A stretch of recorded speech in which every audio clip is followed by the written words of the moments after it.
ইমাম বুখারীর মা সন্তান পেটে নিয়ে আল্লাহর কালামের তিলাওয়াত করতে জোরে কন্যা সুবহানাল্লাহ। এই জন্য বানিয়া সঙ্গের মা বলেরা, ও আসবিরি গল্লের মা বলেরা, আল্লাহর ওয়াস্তে বলে যায়, সন্তান তোমার পেটে, তুমি আল্লাহর কালামের তিলাওয়াতে মগ্ন হয়ে যাও, তোমার সন্তান আল্লাহওয়ালা হবে, নিঃসন্দেহে আল্লাহওয়ালা হবে, চিন্তার কোনো কারণ নাই। ইমাম বুখারীর মা হাফেজে কোরআন হওয়ার কারণে সারা রাত এশারের নামাজের পরে আল্লাহর কালাম তিলাওয়াত করতেন। মাঝে মধ্যে ঘুম আসলে ঘুমায়া যেতেন। ইমাম বুখারী রাহমাতুল্লাহি আলাইহি, উনার এক ভাই ছিল আহমদ বুখারী, আর উনি হইলেন মুহাম্মদ বুখারী। ইমাম বুখারীর মা বিধবা হওয়ার পরে উনার মনটা নরম হয়ে গেছে। ইমাম বুখারীর মা ইবাদত করেন আর আল্লাহর দরবারে দোয়া করে, আল্লাহ আমার ছেলেগুলোর কি অবস্থা হবে। ইমাম বুখারীর একজন বোন ছিল আর একজন ভাই ছিল, আর ইমাম বুখারী মোট হইল কয়জন? তিনজন। যখন কয়জন, কথা বোঝার চেষ্টা করবেন। ইমাম বুখারী রাহমাতুল্লাহি আলাইহি বয়স যখন 2 বছর, এতিম সন্তানের বাবা নাই, এই দিক থেকে সংসার চলার মতো ব্যবস্থা নাই, অনেক কষ্ট করে দিনাপাত হইতেছে। এমত অবস্থায় ইমাম বুখারীর চোখের আলু চলে গেছে। ইমাম বুখারীর মা এশারের নামাজ আদায় করে কোরআনের তিলাওয়াত করে ঘুমা যায়। ঘুমের ঘরে স্বপ্নে দেখে বুজুর্গ মানুষ, মুরব্বী মানুষ, সাদা কাপড় পরিহিত সুন্নতি লিবাস। ইমাম বুখারীর মাকে ডাকা কয়, তুমি চিন্তিত কেন, কারণটা কি বলো? ইমাম বুখারীর মা বলে, আপনার কাছে বললে কি লাভ? বৃদ্ধ লোকটা স্বপ্নের করে ডাকা বলে, বলো দেখি তোমার কোন উপকার করা যায় কিনা। কোন উপকার নিয়ে আমি করতাম। ইমাম বুখারীর মা ডাইকা বলে, হুজুর স্বামী আমার দুনিয়া থেকে বিদায় হয়ে গেছে, অত্যন্ত কষ্টে সংসার খাটে, এর ভিতরে আবার ছেলেটা অন্ধ হয়ে গেছে, আমার ছেলেটার জন্য অনেক পেরেশানি, আমার ছেলেটার জীবন কেমনে যাবে। মা কিন্তু দিনদার, মা কিন্তু হাফেজে কোরআন। এই কথা বলার পরে স্বপ্নের ঘরে বুড়া লোক কইতেছে, বৃদ্ধ লোকটা কইতেছে, তোমার ছেলেটারে আনো। ইমাম বুখারীর মা স্বপ্নের ঘরে ইমাম বুখারীকে এই বুজুর্গ মানুষের সামনে আনার পরে ইমাম বুখারীর চোখের মধ্যে এইভাবে হাত রাইখা ওই বুজুর্গ লোকটা দোয়া করে দিছে।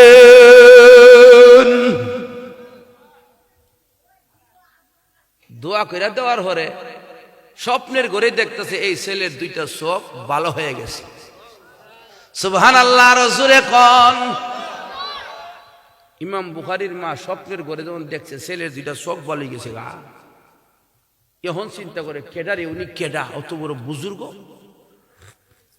যার দোয়া আল্লাহ কবুল করে। এখন জিজ্ঞাসা করে, কে আপনি, কি আপনার পরিচয়? বিপদের মুহূর্তে অসহায় অবস্থায় আমি বিধবা নারীর পাশে দাঁড়াইলেন, আমার ছেলের চোখ 2টা আপনি দোয়া করে ভালো করে দিলেন, আপনার পরিচয় জানতে চাই। এখন লোকটা কয়, তুমি আমার কাছে পরিচয় চাইছো, আমার পরিচয় গোপন করার মতো অনুমোদন নাই, চাইলে পরিচয় দিতে হইব। উনি ডাক দিয়া বলে, আমাকে চিনো না? আমি আল্লাহর খলিল ইব্রাহিম আলাইহিস সালাম। আপনি ইব্রাহিম আলাইহিস সালাম। সুবহানাল্লাহ। এই কথা কয়া ইব্রাহিম আলাইহিস সালাম চলে গেছে। ইমাম বুখারীর মার ঘুম ভেঙে গেছে, ছেলে কিন্তু ঘুমাইতেছে। ইমাম বুখারীর মা ওইটা তাহাজ্জুদ পড়ছেন, চিন্তা করতেছেন কি স্বপ্ন দেখলাম, এটা কি বাস্তব না অবাস্তব। দেখল ফজরের নামাজ পড়ছে, ফইরা ছেলেরে ঘুম থেকে উঠাইছে, ছোট মানুষ উঠাইয়া চিন্তা করে দেখে স্বপ্নে যে দেখলাম ইব্রাহিম আলাইহিস সালাম মর দিয়া দোয়া করে দিছে। ছেলের চোখ ভালো হয়ে গেছে, গা আসলে ভালো হয়েছিল। দেখল ছেলের চোখ দৌত করালো। ছেলেকে মা ডাইকা বলে, ছেলেরে তুমি কি কিছু দেখতে পাও? ইমাম বুখারী ডাক দিয়া কই, মা গো, আজকে ঘুম থেকে উঠার পরে আমি সব কিছু দেখতে পাই। ইসাদত বজুরে বাজুনিস্ত, ইসাদত বজুরে বাজুনিস্ত, তানা বখশদ খুদায়ে বখশন্দেগা, তানা বখশদ খুদায়ে বখশন্দেগা। এই যে কামিয়াবি, এটা আল্লাহ না দিলে কামাই করে হওয়া যায় না। অনেক অসুস্থতায় অনেকের সময় যায়, দেখবেন চিকিৎসা করে ডাক্তারও বুঝতেছে না। বিশেষ করে এমন ওই মহিলাদের অথবা গরিব মানুষ যারা, তাদের কিতাও টাকার জন্য চিকিৎসা করাইতো পারতেছে না। আবার এমন মহিলা স্বামীরে যদি আমার অসুখ হয়েছে, স্বামী আরো বাড়ায় দুইটা দেইরা কথা বলি, অসুস্থতা নিয়ে ওই আল্লাহ কাছে কানতে থাকে। ঠিক না বেটি? দেখবেন এমত অবস্থায় হঠাৎ করে স্বপ্নে কেটা জানি একটা ওষুধ খাওয়াইয়া দেয়, আর নাইলে কয়া দে তুমি এই ওষুধটা খাইও, উমা এই মহিলা ভালো হয়ে যায়। জোরে কোন ঠিক কিনা? এমন রোগ ভালো হয়ে যায়। আমার একটা রোগ ছিল, অনেক কষ্ট হইতো, কথা কইতে ব্যথা করতো গলায়, চিকিৎসা করি কাজ হয় না। ডাক্তারের কাছে গেলে গলা অপারেশন করে, নাকের কি কয় এই যে পলিপাস কাটে, কিন্তু ভালো হয় না। আমি ব্রাহ্মণবাড়িয়ার আল্লামা সিরাজুল ইসলাম রাহমাতুল্লাহি আলাইহি বড় হুজুরের কাছে একদিন বলছিলাম, হুজুর গলা ব্যথা করে, পড়তারি না, দারুল হাদিসের ইবারত পড়তে কষ্ট হয়, খুব কষ্ট হয়। হুজুরে কয়েদি গাই কাছে যাওয়ার পরে এমনি ধইরা হুজুরে দোয়া করে দিয়েছে, সালামুন কাওলাম মির রাব্বির রহিম, 3 বার পড়ছে। হুজুর এখন কয়বার? 3 বার পরে আল্লাহর ওলি দোয়া করে দিয়েছেন। পরের দিন স্বপ্নে দেখি মুখ থেকে রক্ত আর লালা মিশ্রিত ললাট পড়তেছে। এমন করে করে অনেক বড় জায়গাটা বড়ে গেছে। সকালে ঘুম থেকে উঠে দেখি গলার ব্যথা আর নাই। এটা হইল আল্লাহর পক্ষ থেকে রুহানি চিকিৎসা। এটা কি? এরপরে কিছু ব্যথা ছিল, এটাও মুফতি নুরুল্লাহ সাহেব রহমতুল্লাহি আলাইহি, উনাকে কইলাম যে হুজুর গলা ব্যথা করে, স্বপ্নে দেখছি আপনি আমার 3 গ্লাস পানি দিতেছেন খাইবার লাগি। ফইরা 3 গ্লাস পানি দিছে, 1 গ্লাস স্বপ্নে খাইছি আর 2 গ্লাস হাতে লইছি। হুজুর থাকতে হুজুরকে স্বপ্নটা বলছি, দেখলে দেখছো, আমি তো আর দেখছি না। মানে হুজুর কইতেছে তুমি দেখছো, এটা আবার কৌকে। এরপরে যে গেছে আর গলাতে ব্যথা নাই। জোরে কন্যা সুবহানাল্লাহ। এটা কার দান? একমাত্র আল্লাহর দান। ও আমার ভাইরা, ও আমার বোনেরা, আপনাদের কাছে অনুরোধ করে বলে যায়, মা যদি নেককার হয়, ইমাম বুখারী যেমন সুস্থ হয়ে গেছে, ঠিক তেমনি ভাবে আপনার ছেলে মেয়ের দুঃখ দুর্দশা থাকবে না, আপনার ছেলে মেয়ে বিপদগ্রস্ত হবে না। মায়ের দোয়া এত কাজে লাগে, মায়ের দোয়া অনেক কাজে লাগে, বাবার দোয়া অনেক কাজে লাগে।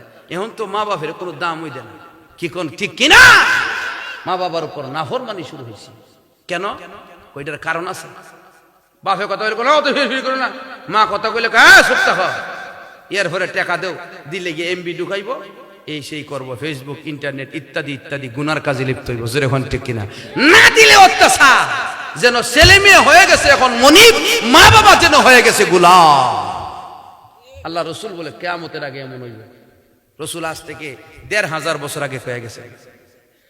আনতালিদাল আমাতু রাব্বাতাহা,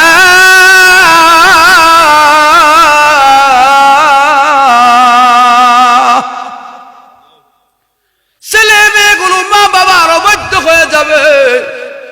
মা বাবা যেই দিকে চালাইতে চাইবে ওই দিকে চলবে না। মা বাবার সাথে সন্তানগুলোর আচরণ এত খারাপ হবে যেন তারা হলো মনিব আর মা বাবা হলো গোলাম।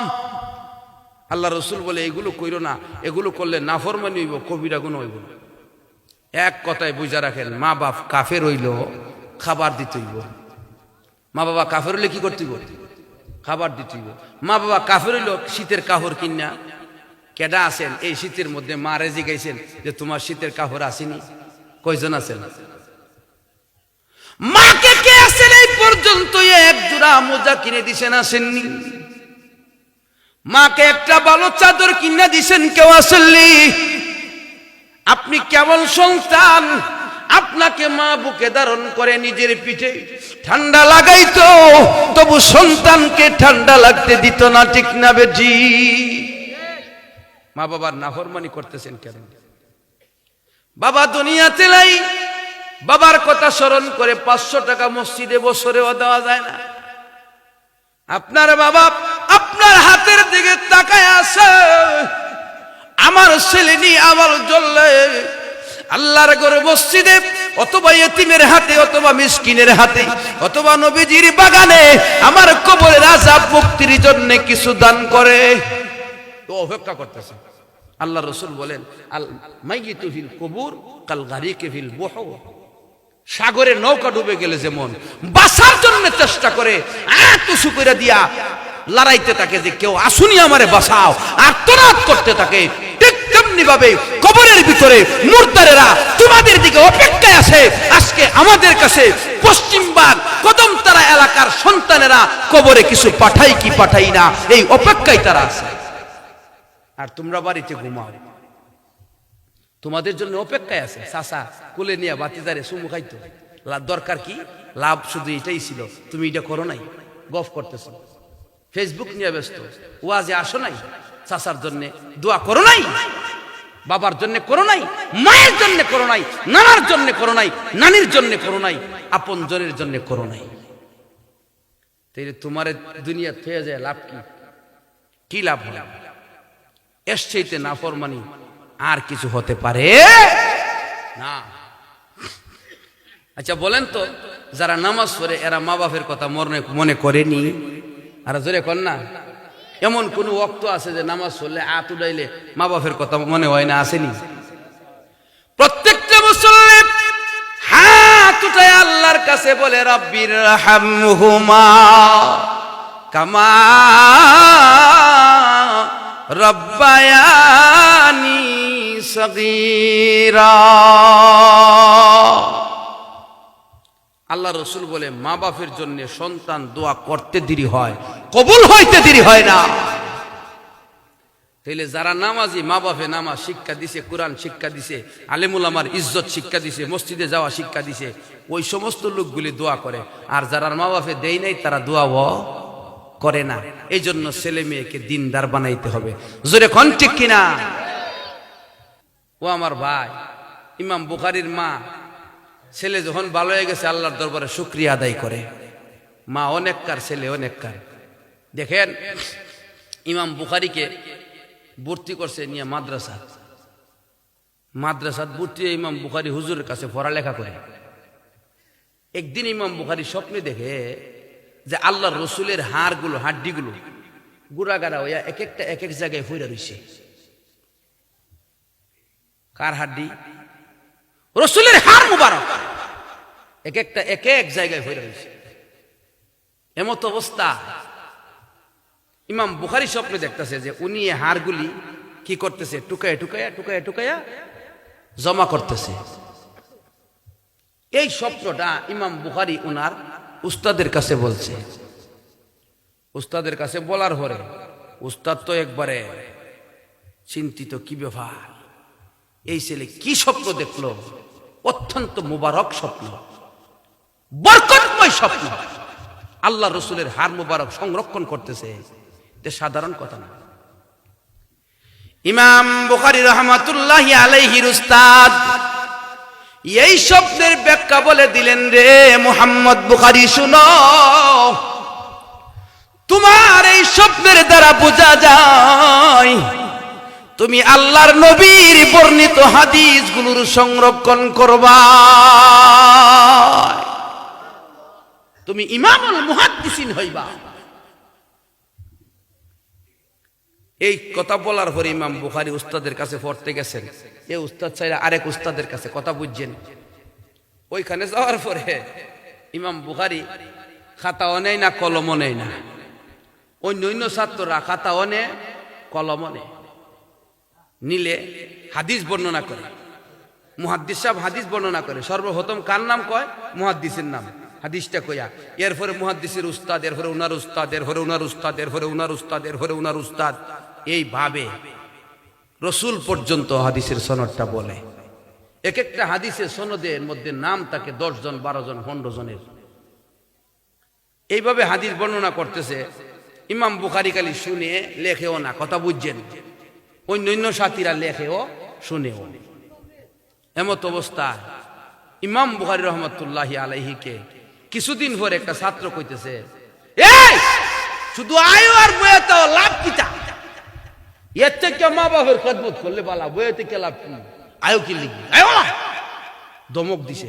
ছাত্রীবর্গ কয় না, উদিরে খালি হাতে আয়ো, কলম নাই, খাতা নাই, ভোট পাইছে। ইমাম বুখারী রাহমাতুল্লাহি আলাইহি বলে, বন্ধু ধমক দিও না,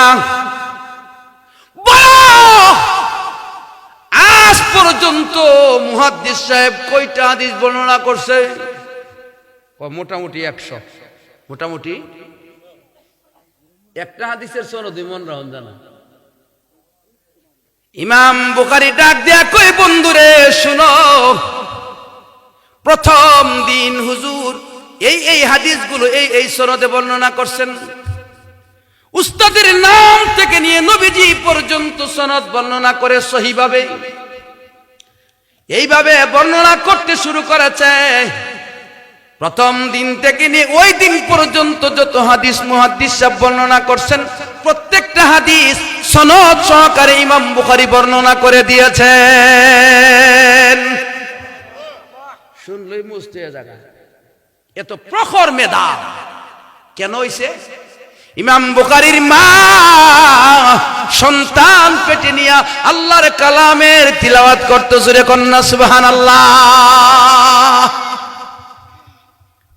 এই জন্য বানিয়ে সঙ্গের মা বোনেরা, ও আসমিরি গল্লির মা বোনেরা, আল্লাহর ওয়াস্তে বলে যায়, সন্তান তোমার পেটে, তুমি আল্লাহর কালামের তিলাওয়াতে মগ্ন হয়ে যাও, তোমার সন্তান আল্লাহওয়ালা হবে, নিঃসন্দেহে আল্লাহওয়ালা হবে, চিন্তার কোনো কারণ নাই। ইমাম বুখারী রাহমাতুল্লাহি আলাইহি 16 বছর বয়সে মাকে নিয়ে হজ করতে এসেছেন, ভাইকে নিয়ে হজ করতে এসেছেন।